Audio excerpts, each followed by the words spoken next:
Thank you so much, Peter, and the whole AERO team for having us.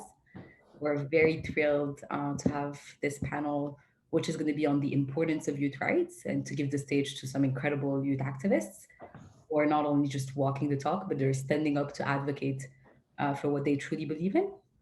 I'm just going to introduce myself very briefly and provide a bit of context before we hear the story of Kyrstin, Yumna, and Mahi.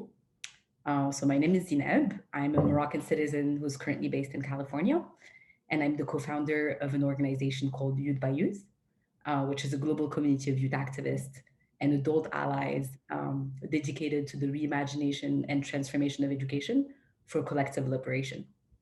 Um, our goal essentially is to accelerate the process of young people influencing, designing, and transforming their learning experiences and their education systems.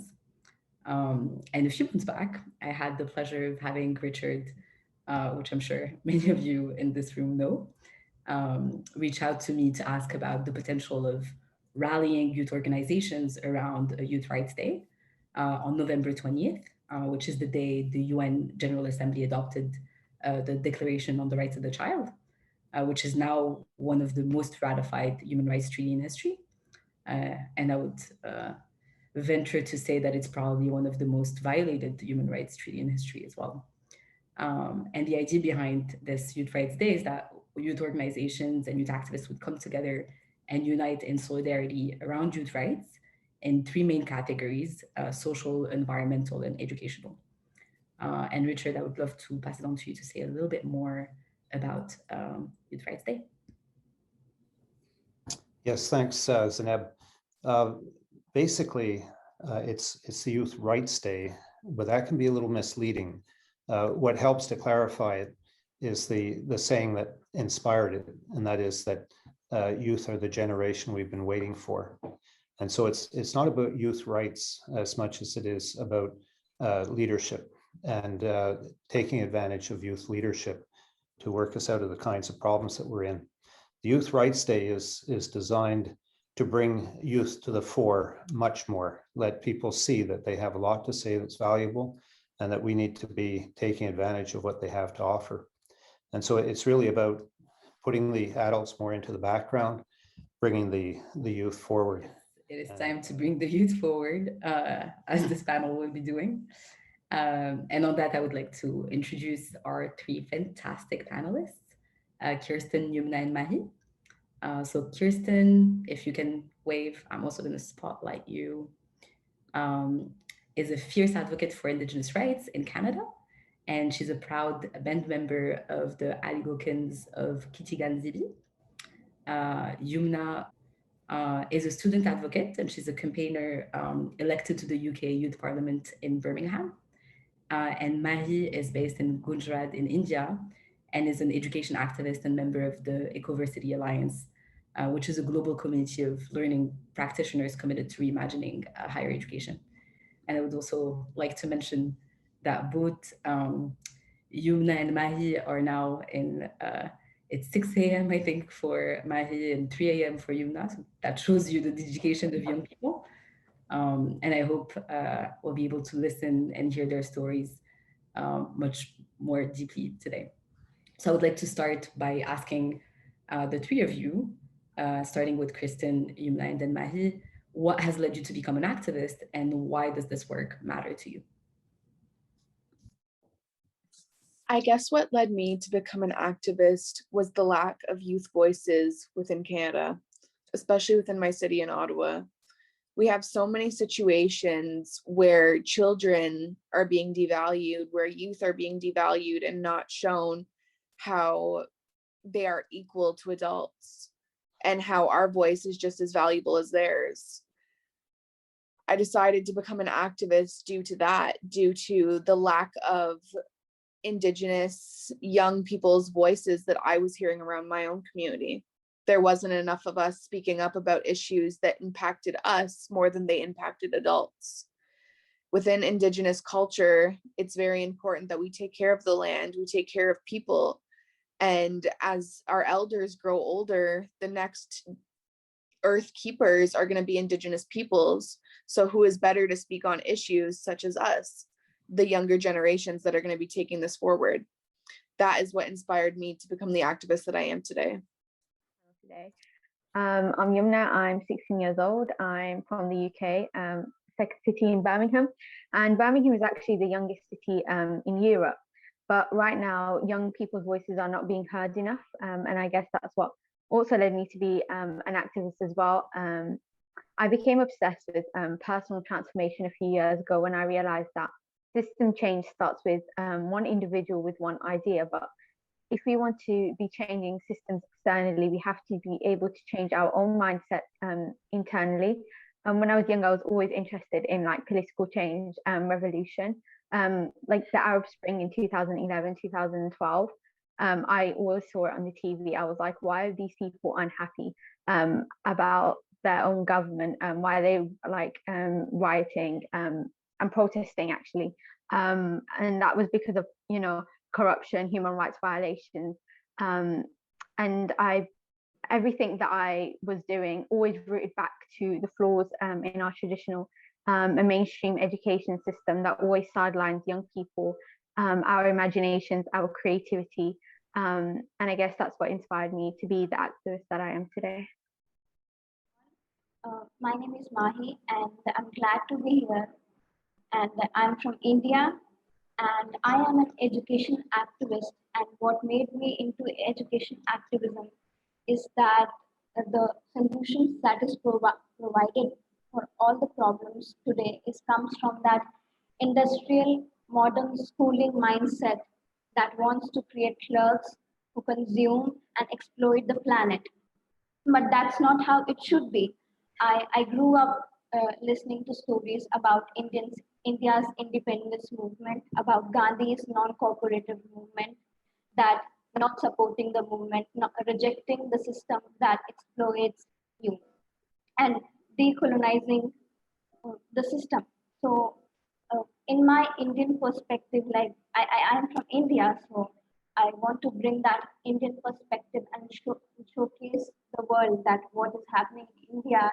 And in India, people believe that American lifestyle can give you all the happiness in the world, and we have been deluded by that all the perks of going into Silicon Valley and earning jobs and handsome packages. But that's not it, because that is the whole system of globalization is so destructive, and we want that local indigenous wisdom to come back. So yes, we need to, as Albert Einstein said, we cannot solve the problem with the same mindset that we used when we created them. So I guess that's that I want to change the way we look at solutions now. Thanks. Yeah, those are powerful words. And Mahi, I would like to actually follow up with you. And I know that you have decided to leave the traditional education system, which I can understand was a very courageous and brave decision for you. And I'm just wondering if you can tell us a little bit more about what brought you, like why you decided to do that, and what you've learned from this experience of walking out of school. Okay, so I walked out of school because when I was 6 years old and I was still not going to school. So I was admitted to school 3 years. In India, kids are admitted to school at the age of 3, but I joined school 3 years late. And the administration of that school said that this girl is joining school 3 years late, so she will be starting from the preparatory level. But I knew things equivalent to first grader or second grader. But they had this mindset that you have to start all over again. So I am 20 now, and I walked out of my formal education system last year. And if I were in formal education system, I would have been in the last year of my high school. And I have always been interested about asking questions and curiosity, because and that was being strangled by the mainstream education system that we have in India, because in India, people are focused to get into competitive exams. In India, we have exams for that students take, that 3 million students take, and the seats are only 10,000 seats. So that competitive mindset of running into a race, of going into that, American lifestyle, leaving India, because India is a third world country, and where people from other countries look for cheap laborers from country like ours. So there is a need to reimagine education and decentralize it, and to not in a way that it exploits planet. So, this mainstream careers prepare students to exploit planet, because have when you learn coding and you have a job at Silicon Valley, you're working for big tech companies that are not um, that are not helpful to planet at all.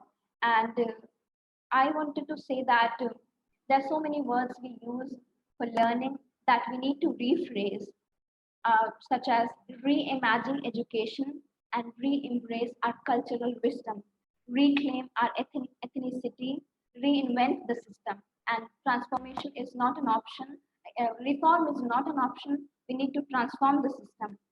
We need to decolonize, de-educate, decentralize, and unplug for modernity and technology for a while.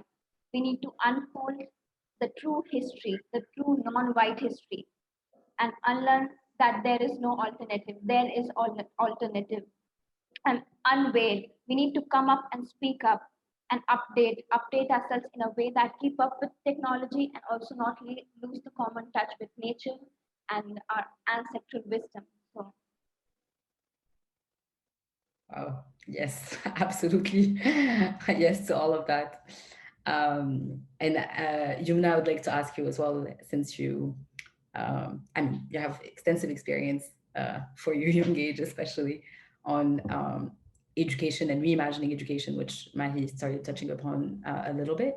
And I am just wondering if you can tell us more about what you think are the current flaws in the education systems that you see, and what do you feel are the ways that young people can advocate for a better education. Yeah, Mahi, that was wonderful. That was just exactly everything I wanted to say. Took the words out of my mouth. But yeah, young people's choices and decisions, I feel like within the traditional mainstream education system are sort of puppeteered by the outside world, if you like, and it causes young people to define themselves based on societal expectations and societal ideals. And not only is this harmful and dangerous because it translates into our reality and it affects how we view ourselves, our own principles, our own values, but also it affects how we can impact the world. And it's been said so many times, but this one size fits all approach when it comes to schooling does mislead a lot of young people to believe that there's only one way to achieve success when there isn't. In success, it's not quantifiable only by a person's distinct values, set of values, ambitions, and dreams. And so I feel like the focus of our schooling system and wider education system should shift from pursuing externally determined outcomes. Students are always set targets. Teachers are always set targets as well. And it affects the mental health of young people due to the pressure and the stress experienced from exams. And it makes young people believe that schools are not a safe space for them to be able to express their own selves, their own beliefs. And I do believe, and I'm sure a lot of you do, that without a solid understanding of how social inequities work together to create unjust structures, the schooling system is and will continue to be the site, if you like, for the production and reproduction of social injustices in our society. And right now, there are many, many, many cases of students being suspended or accosted by teachers and senior management for showing any signs of solidarity or support for any particular community, whether that's the Black community or like very recently about the Palestinian people. And instead of schools, encouraging students to take an active interest in the world around them, engage and allowing them to engage in necessary and perhaps uncomfortable conversations with their peers, with their family, with their friends, and developing their own social awareness. Schools and even government actually actively prevents us from developing ourselves politically and even as whole individual beings. And vice versa. Some teachers are scared to speak out because, they don't want to be seen as, trying to make school as like a place where you talk about social injustices. But I also believe that the schooling system needs to have an element of self-directed learning. Young people are always being told that they need to have some sort of, they're always being told that, okay, you're getting older, you're getting more responsibility, but you're not actually giving it to them, by not giving them the choice of what to learn, how to learn, and when to learn it. And I'm not an educationalist, but I've spoken to many. And I do believe that the new kind of student is one that is driven by their own intrinsic interests and their curiosity. They don't need to, like, we never signed a contract in which I need to double guess what my teacher wants me to say, and I feel like it's coming to the point where the pandemic has exacerbated a lot of the flaws in our education system. And just now there are a lot of people realizing that it's not working for us. It's sidelining young people's creativity, their imagination. Arts are being put to a side, and it's creating a system where it feels so hierarchical. Young people aren't being consulted, and even when they're not actually being consulted on issues that matter to them. They're being young people, adults, I think, are talking about young people without talking to them. And even if they're talking to them, they're not actually listening to them to be able to make a change with them. They're listening to them just to tick it off their list. It's way too tokenistic, and I feel like young people are feeling left out.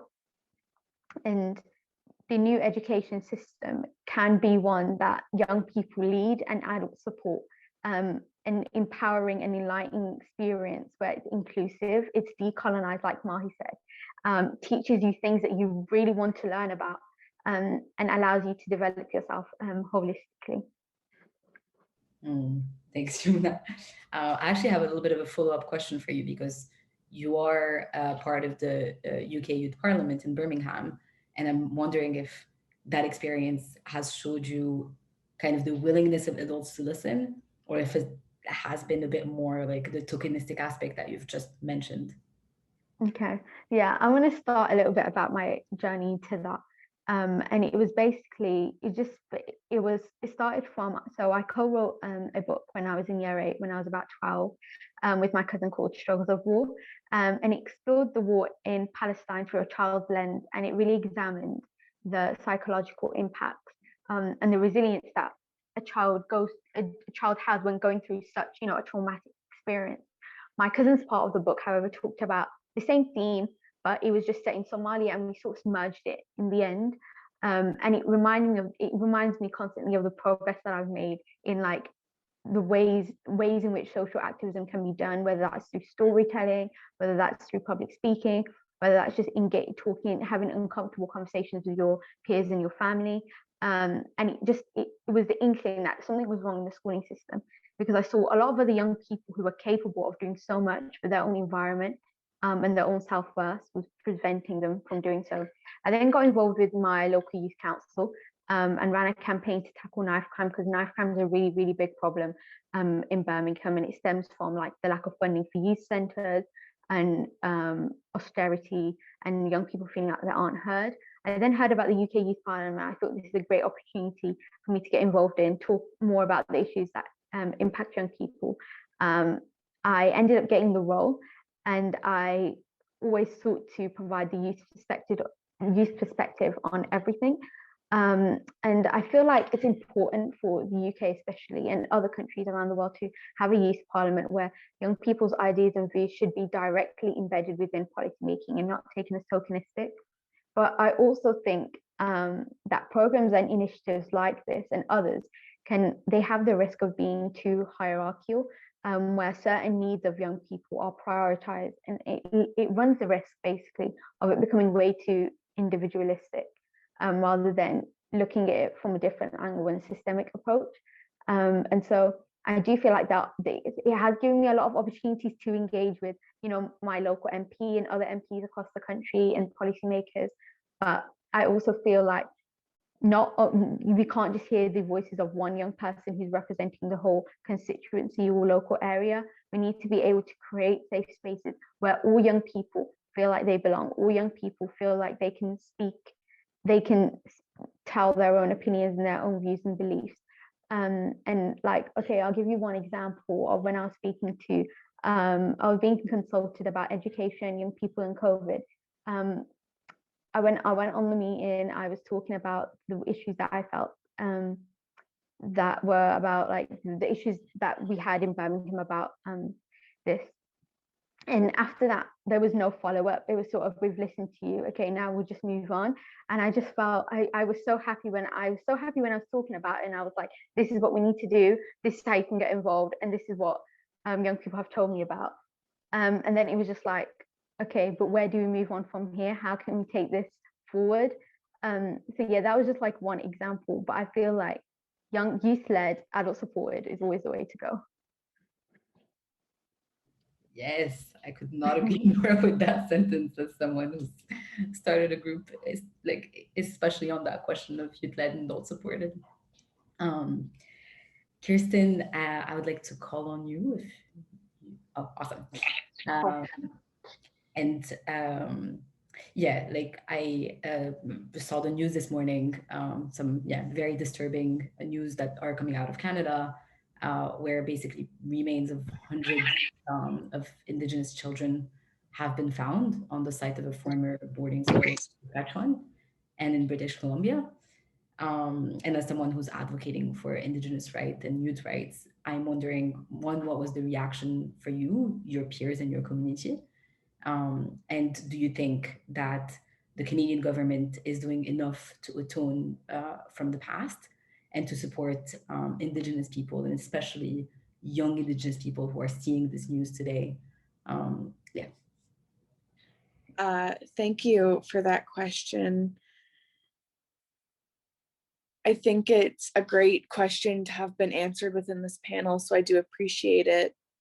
Before the bodies were found, it was a theory that all Indigenous people had, that our children were murdered in these places that Canada likes to call residential schools. These places were not schools, they were child camps, they were child prisons, they were not meant to teach us anything. When the first 215 were found, it was a confirmation to Indigenous peoples, but to the rest of Canada, it was a discovery. We are now at 1,323 bodies that were found within 6 different residential schools around Canada.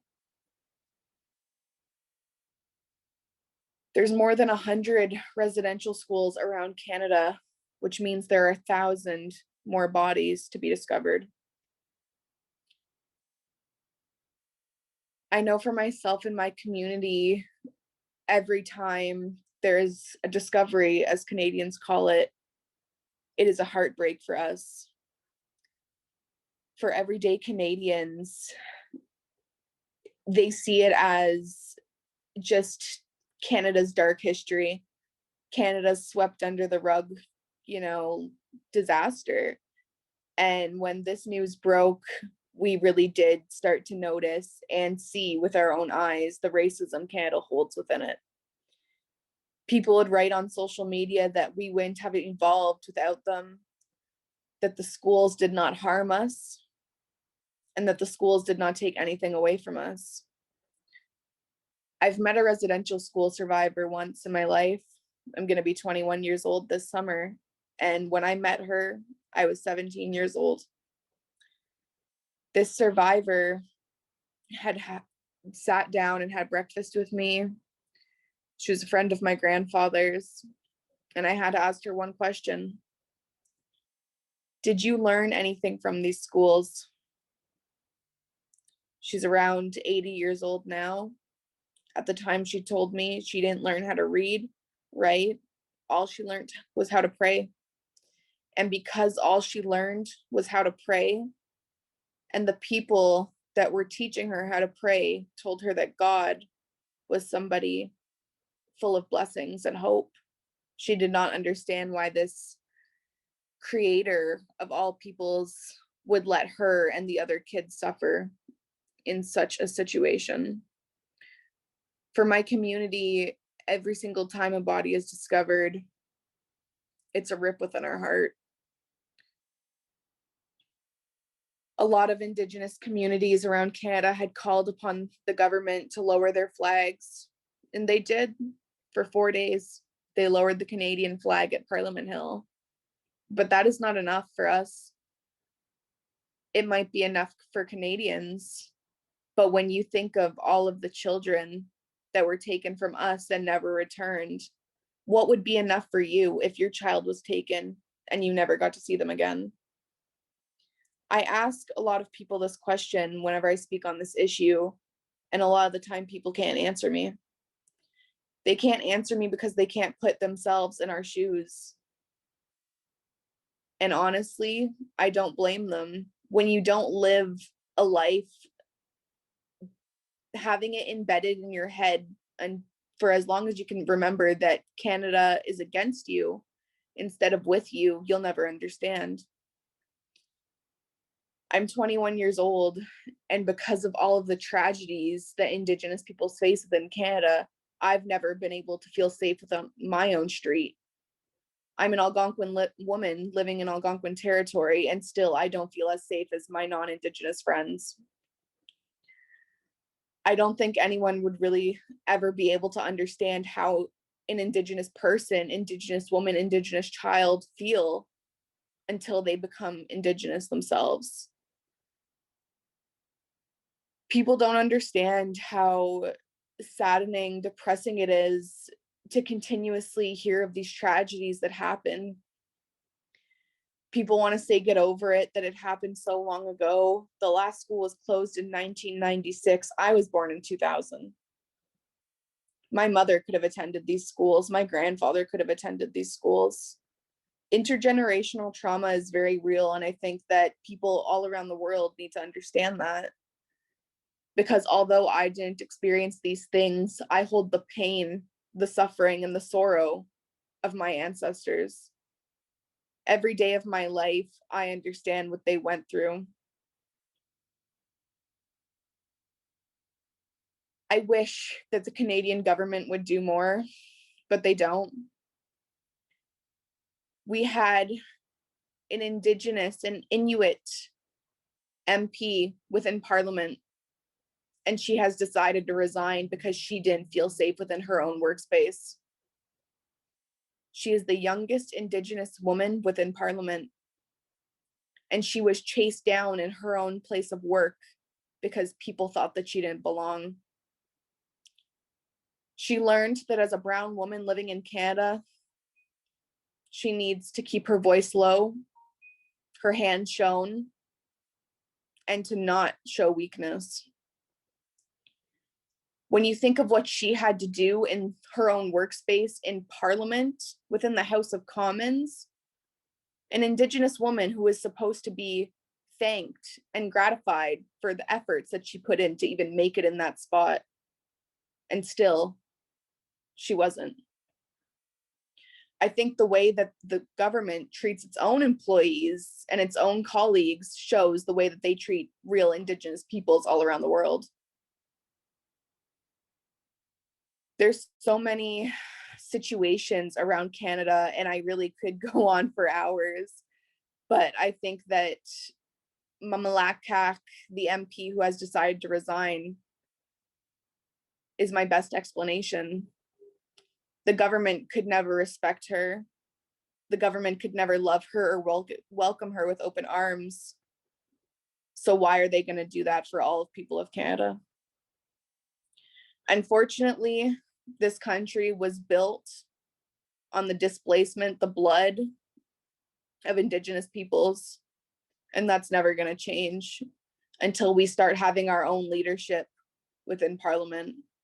Whenever Parliament, the government itself, starts to listen to the real landholders of the territories that they have taken over. 150 plus years of Canada continuously stabbing us in the back. it has been proven that Canada has wasted more money fighting residential school survivors in court rather than listening to them. Thank you so much for that question. And I hope I educated a few of you. Miigwech. Thank you, Kyrstin. That was wow. Hearing your testimony is I think, I mean, for me, very enlightening, and I hope many people got to hear it with an open heart and think as well, like, of what is their role in that. And I'm just wondering, because I'm seeing this very strong common thread between the three of you around the decolonization of education and what that looks like in different contexts.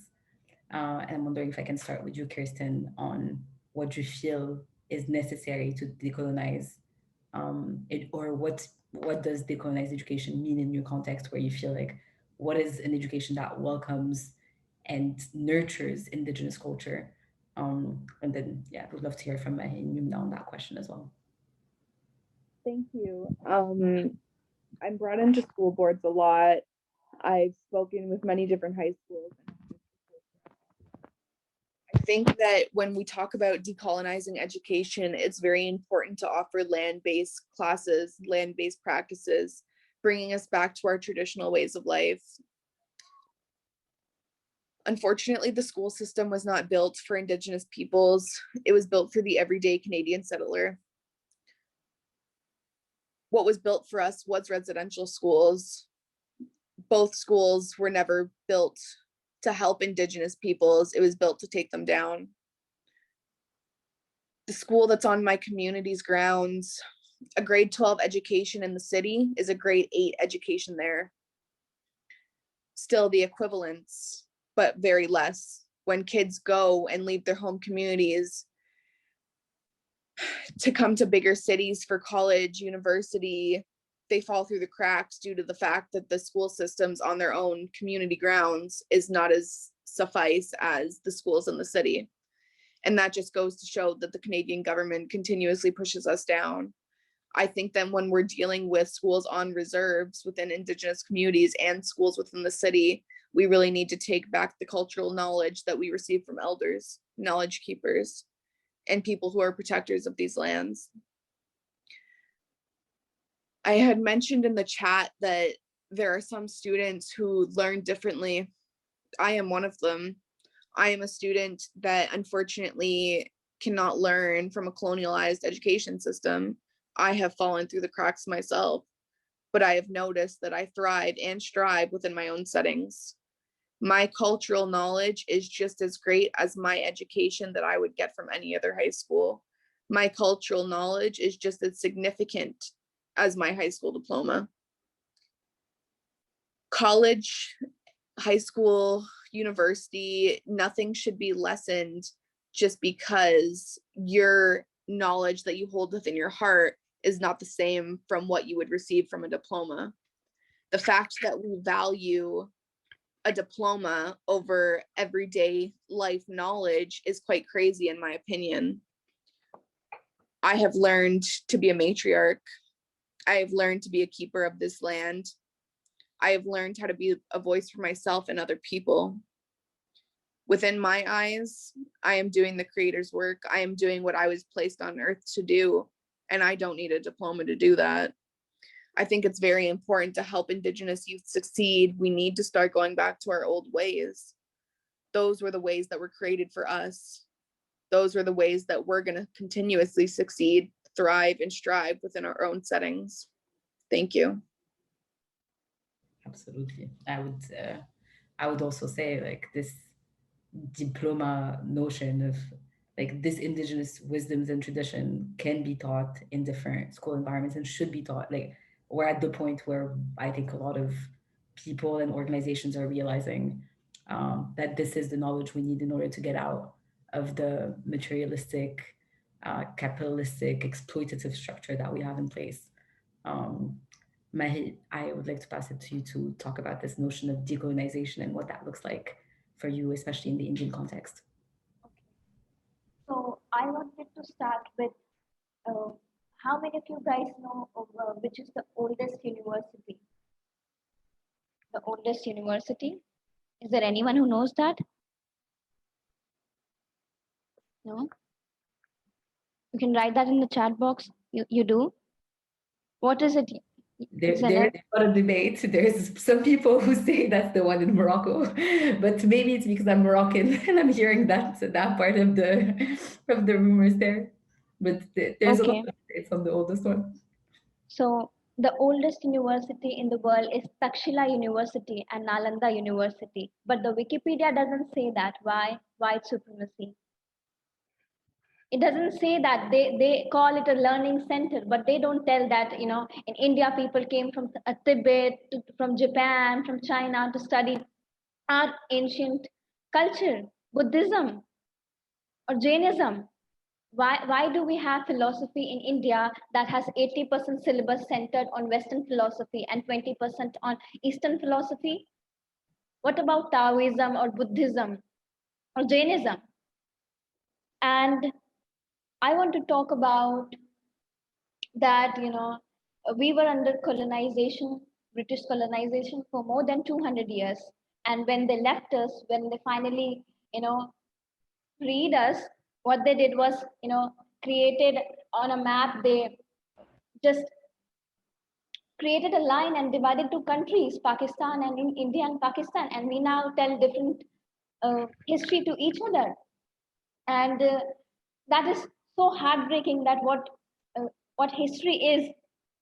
But I also want to say that the ideas that uh, Gandhi's idea of reimagining education, Nai Talim, or Tagore's, the Nobel laureate Tagore said that he founded his own school in Kolkata called, I don't actually remember the name right now, but that is from the Gurukul wisdom of India. In India, we don't have a word for teacher because teacher is someone that teaches you that to do this, to do that, because we are barbarians. We don't know stuff, so they want to make culture us or. But in India, we have words like we don't use the word we use the word guru, which is used across the world now, but guru doesn't mean that I am your guru. No, you cannot say that. We in India say that we as a student go to someone and say, can you be my guru? The guru never says that I am your guru, because we all have something to share and learn. And that has been killed by this industrial model of education that British wanted to bring. They wanted to make Indians brown on the outside and white in the inside. That Macaulay said. And Macaulay wanted Indians to be like bananas, what the terms they use in the US and stuff like that. And we never, right now, the kind of stuff that is going on in my country, it is very hard to recall what our ancestors did to free us from that colonial system, because we take everything for granted. My parents were born around the 1970s, 1975. So they were born in this era when everything was on its peak. India was having a lot of development, and they forgot the history. They were losing touch with the history that their great grandparents fought for this freedom. This freedom didn't come that easy. We fought for that real hard. And we in that fight, we forget in celebration, we forgot to keep away that industrial model of education, because Gandhi at that time suggested that we should talk about Nai Talim, new education, and go back to our Gurukul Vidya, our Indian tradition of learning. So it is very important on Indian context, because we as an Indian, like, people want us because we are a cheap country. They want to hire cheap labor, but they do not want to see us or give us any credit, because you see most of the Nobel laureates come from, where do they come from? From the West. How many times do you see an Indian or an, we do have 5 or 6 Nobel laureates, but that needs to be there. It is not the US that produces the most number of, that has the most intellectual people. I do not have a problem with any country here, but I am talking about supremacy. I'm talking about white supremacy, not giving importance to people, and ruling out Western philosophy, because what is happening now, the West is they are exhausted of that luxury lifestyle, and they come to India to learn yoga and practice alternative medicine. I am a firm believer of science. I always support science, but we also need to go back to and talk about those alternative medicine and alternative practices, because that there were people were falling ill 1,000 years ago, and they were being treated by healers. And in India, Gandhi talked about one thing that I want to talk here is that when you want to become a doctor, doctor is a profession. So a doctor would always want a patient on his, want a patient, because if he doesn't have a patient, he wouldn't earn money, he wouldn't earn his bread and butter. But a healer is someone who wants to treat you, and you give what you have for him, and he won't ask you anything for it. A lawyer wants to solve your problem because that pays him, that pays his bill. So he wants more problem in the society. He doesn't want to, he's not interested in solving your problem.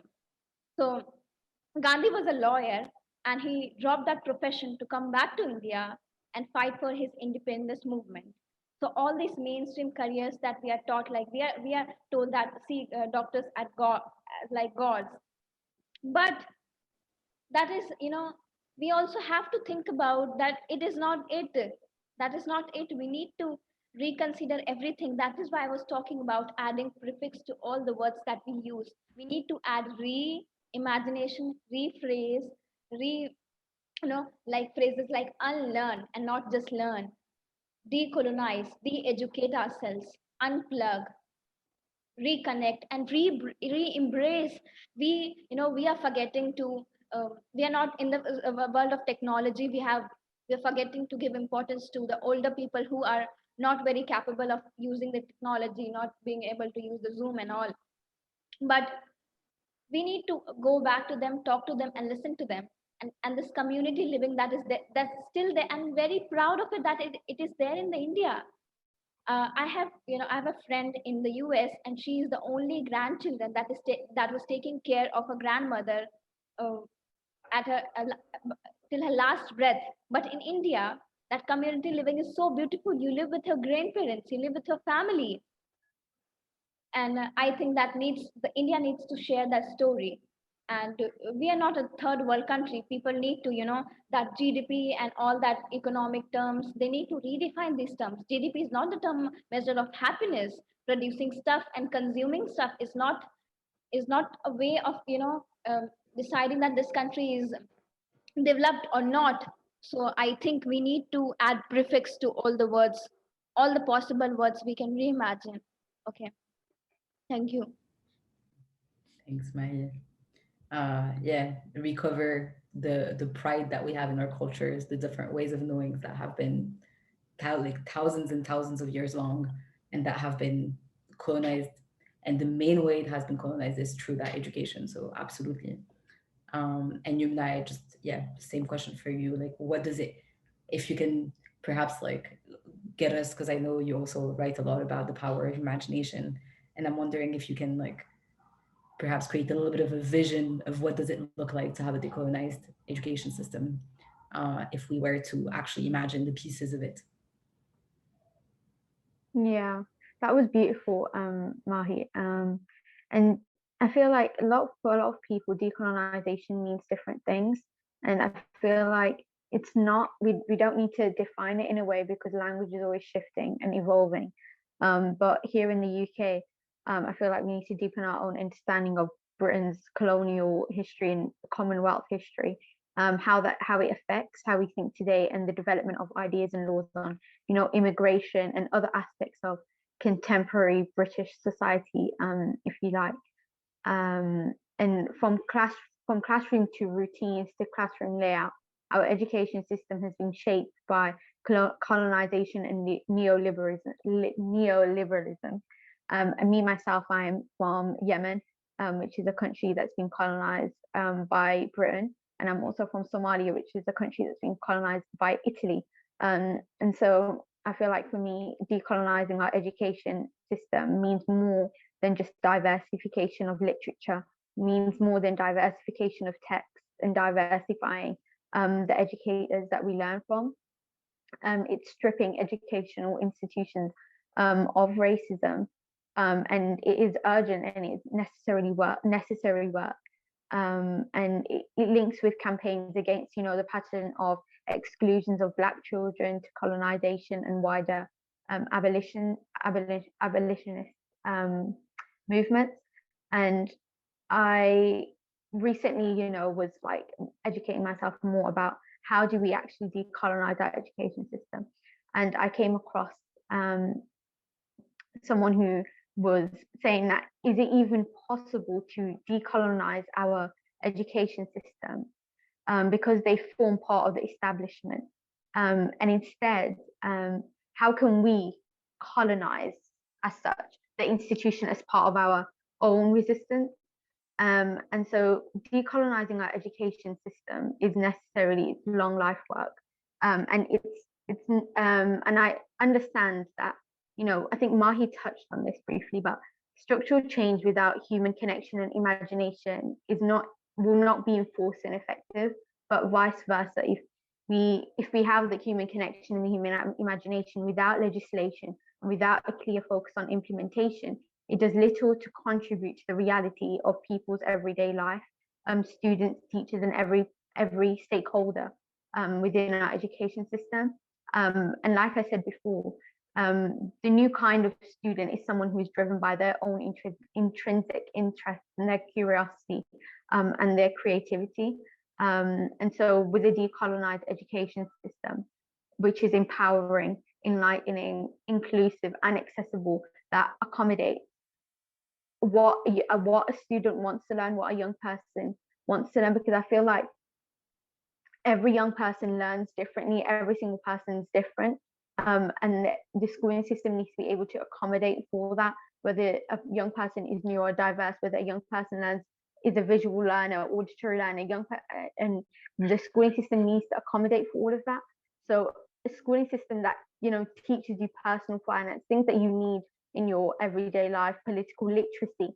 I feel like political literacy is a big one because politicians, in fact, and decision makers, they rely on a large proportion of their country, of citizens, to remain uneducated on certain issues, and they gain their votes through that because a larger proportion of people are not educated enough about certain issues, and are not interested in doing so because it wasn't instilled at a young age.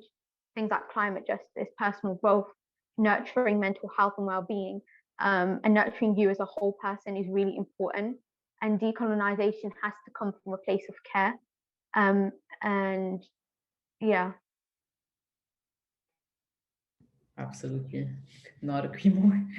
That, and if I can add as well, I think it's important to understand that right now the purpose of education is not the well-being of young people.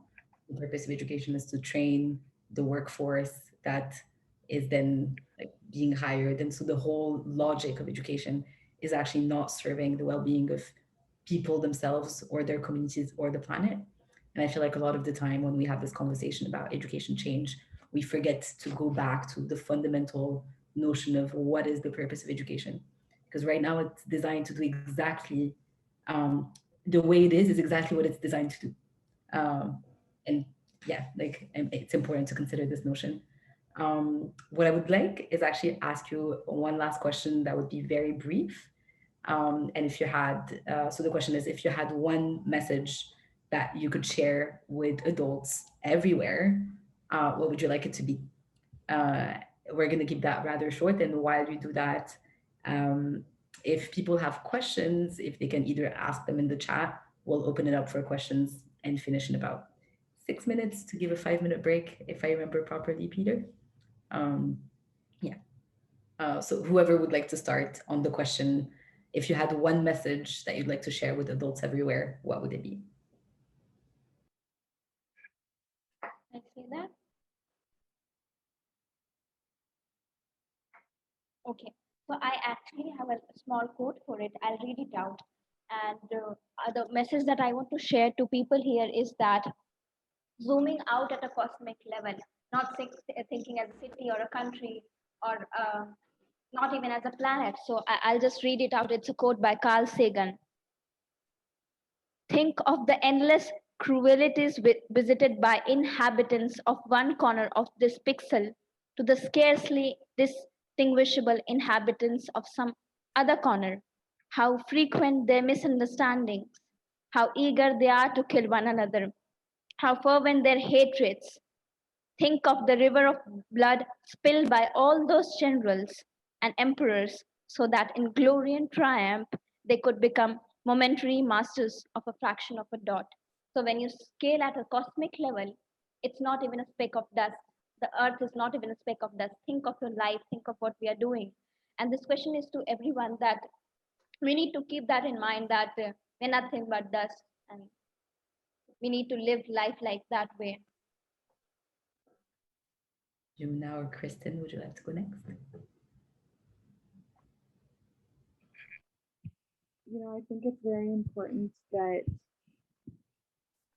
when adults are looking for any kind of answer to their question, especially regarding youth or kids, they have to go to them.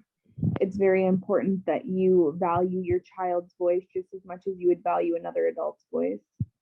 I think it's been shown within this panel that our voices are very valued and very strong, and you need to be looking at other youth just as you're looking at us right now.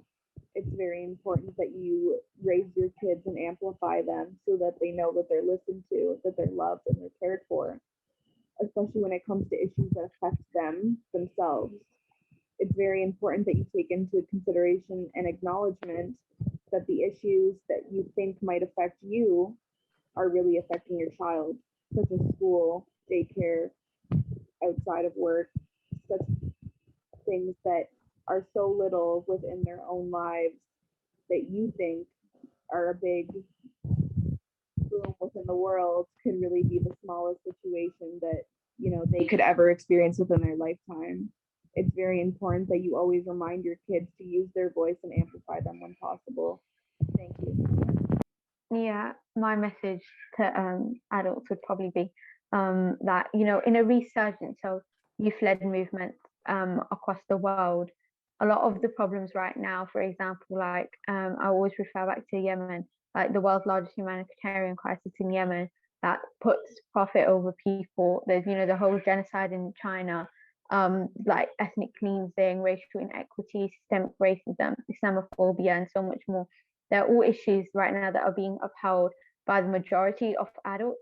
And I feel like adults need to be able to hold conversations with young people and not seeing young people as incomplete, and rather engaging young people in powerful conversations where their voices are being heard. And I always like refer back to when I did a TED talk, I was talking about like the last section was about reclaiming key systems that we're a part of in our own cultural history and our identity. So I'm just going to read that out. Now is the time to grow resilience. Now is the time to reevaluate. Now is the time to redesign, reimagine, re-envision, reorganize, repurpose, reflect, reclaim key systems we are part of. And remember that we as individuals are far more impactful when we give ourselves the permission to seek and imagine a renewed sense of possibility for our own communities, in which we develop into active citizens with a limitless potential to redefine our lives on our terms. Thank you so much. Thank you. Wow. My one message to adults.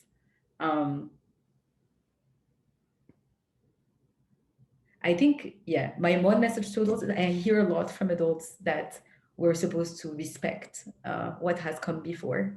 And what I want to say is, like, we are at the edge of a cliff and we know it. And as much as we can respect a lot of the legacies that are like proud and beautiful legacies, we also have to recognize that we are on the edge of the cliff because of what adults have done, and that it is time that adults get a bit more humble and listen to younger voices that are seeing sometimes more clearly than they can. So yeah, and I think actually on that, I'm not sure we're going to have time to take questions since Peter, you wanted to make sure that the participants get a 5-minute break. But I just wanted to thank you so much, Kyrstin, Yumna, and Mahi, and Richard for inviting me to moderate this panel. I feel like I learned so much myself, and I hope that all the adults in the room have also gotten a chance to hear and feel your message, because it's more than just hearing. It has to be felt, like truly felt and embodied, so that we can know how to support young people going forward. Maybe I can just ask people to look at the 2 posts that I put in the chat, the 2 links there that explains more about the Youth Rights Day and the whole idea that it's about bringing forward the youth voice, like we've heard here tonight. Powerful. We need to hear them, and we need to hear them worldwide. The more we can come together in the youth rights effort, which really requires no new effort by any organization or person, just a redirecting of their energy to bring attention together, the call to unite. So panelists, Zineb, just powerful. Thank you very much. I just wanted to add one thing. I want to invite all the people here to be part of the Youth Rights Day movement and speak up against the injustice. And there's one short poem that I can share here. Everything will be remembered. Kill us, we will become ghosts and write of your killings with all the evidence. You write jokes in court, we will write justice on the wall. We will speak so loudly that even the deaf will hear. We will write so clearly that even the blind will read. You write injustice on the earth, we will write revolution in the sky. Thank you. Wow, what a great way to end this. I thank you all so much. Yumna, Mahi, Kyrstin, Zineb, Richard, and thank you for working with us to be so flexible to find this time to do this, because I know for some of you this isn't a great time. This is kind of either really late or really early in the morning, but so appreciated, and thank you so much for being so authentic and sharing your stories, and just coming out here and doing this with us. So again, thank you all so much. Well, I just want to say that I agree with some people's comments. This is one of the most powerful presentations we've ever seen at an AERO conference, and a very, very important one. And another little piece of information that people probably don't realize is that when AERO was started in 1989, the first thing that we started it around was the fact that we had been contacted by a chief of a tribe in northern Ontario, Sandy Lake, and they had gone back to their traditional land, and the government refused to help them. The kids were not being educated in any way, and they asked me if I would go up there and see what I could do. And I actually raised a little funding and that was the beginning of AERO, so that I could fly up there, took the train to Sioux Lookout, took the plane to up to Sandy Lake, went across the frozen lake about 26 miles by ski mobile, and was there for a couple of weeks and helped them organize a school there, which continues to this day. And that was the first thing that AERO did with the Kiwewan tribe.